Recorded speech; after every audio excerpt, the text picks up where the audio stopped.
আমার মা এখন এখন ঘুরতে যাচ্ছে, তাই আমি মাকে বললাম যে মা আমাকে একটু ওই মামিদের বাড়িতে আমাকে নিয়ে চলো।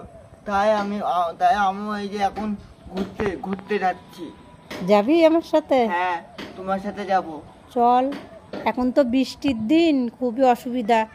বৃষ্টি নেমে পড়লে কিন্তু বৃষ্টিতে স্নান করে বাড়ি আসতে হবে। ওই এখন আর বৃষ্টি হবে না, বৃষ্টি হলে বাড়ি চলে আসবে। আচ্ছা চলো তাহলে। হ্যাঁ হ্যাঁ চলো। তাই যে ছেলে বেড়াতে যাবে বলেছে আমার সাথে, তা আমি এই যে নিয়ে যাচ্ছি মামির বাড়িতে। আর এই যে পুচকুটা পিছন লেগেছে, চল।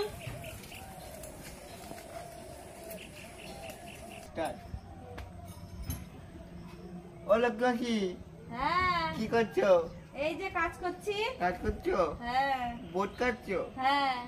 আর কটা আছে? একটা কি নাকি আর আরো একটা আছে? আছে, একটা কাটলেই হয়ে যাবে।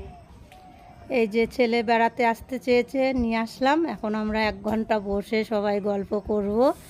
সিদ্ধার্থরও ভালো লাগবে, তাই তো? হ্যাঁ আমরা যা হ্যাঁ হ্যাঁ ভালো লাগছে। অনেকদিন আসে না। হ্যাঁ ঠিক আছে, হুম। তাহলে আমরা বসি, গল্প করি। বসো। হ্যাঁ, আর এই যে আমাদের এখানে এই হাতের কাজ, আমিও এই কাজ করি। সবাই আমাদের পাড়ার সবাই, বাড়ির মেয়েরা এই কাজ করে, তাই তো? আমি এই কাজ করি আর সিদ্ধার্থ পরিষ্কার করে দেয় এগুলো, তাই না? হ্যাঁ হ্যাঁ, তাহলে আমরা গল্প করি। হ্যাঁ হ্যাঁ।